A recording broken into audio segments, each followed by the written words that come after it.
We just currently have chaos and confusion, throughout this whole process, and I think it's going to be highly unlikely that there can be any negotiations with the European Union. We saw Jean-Claude Juncker, Donald Tusk, the key EU officials yesterday saying that we're not going to budge at all.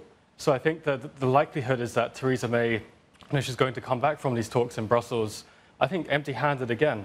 And some members within the Conservative Party have voiced their approval to have a confidence vote in Theresa May. Then there have been commentators stating about having a people's vote, kind of a second referendum, and then even a third option of a general election. But the problem with all of these options is that, as Willem was saying in that previous piece, there's just not enough time, and they've got to pass all this legislation by the 29th of March, and she's currently in fantasy land, in my view.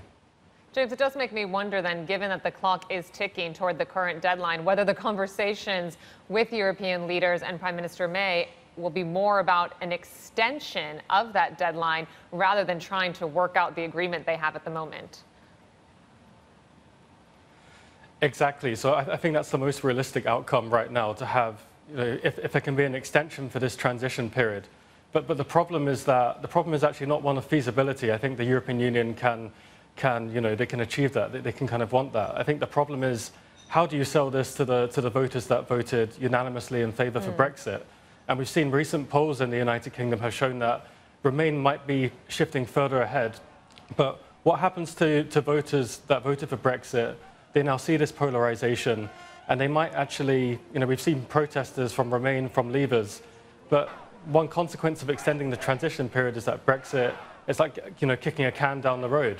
And voters, may never recover in terms of their trust towards British democracy and Parliament if there's another extension for the transition period. James, this is an excellent point that can't be taken in isolation from what's going on across the Channel in France, of course. I mean, we can see there that the anti-establishment feeling, the fervor, is alive and well. And I do wonder if investors in the UK have not fully grasped what the risks of a second referendum would be in the way of potential political protest. Exactly. The financial markets right now are really, they don't respond well to uncertainty. And we've seen that France has its own issues over the last few weeks. And I think investors, also government officials, they're not really understanding the core motivations of those voters that wanted to vote for Brexit. For them, it wasn't about the economy. It was about regaining sovereignty, controlling the borders, about immigration. And we see the Remain campaign again. Those commentators and politicians arguing for a second referendum, they don't seem to have learned their mistakes from that first campaign, where for many Brexit voters it wasn't about the economy, it was about simply regaining control and issues such as sovereignty, and they're going to have to learn this quickly. Hey everybody, it's Hadley Gamble from our new CNBC Middle East Bureau in Abu Dhabi. Thanks for stopping by. Now, to watch more, you can try one of the videos that just popped up on your screen, and don't forget to subscribe.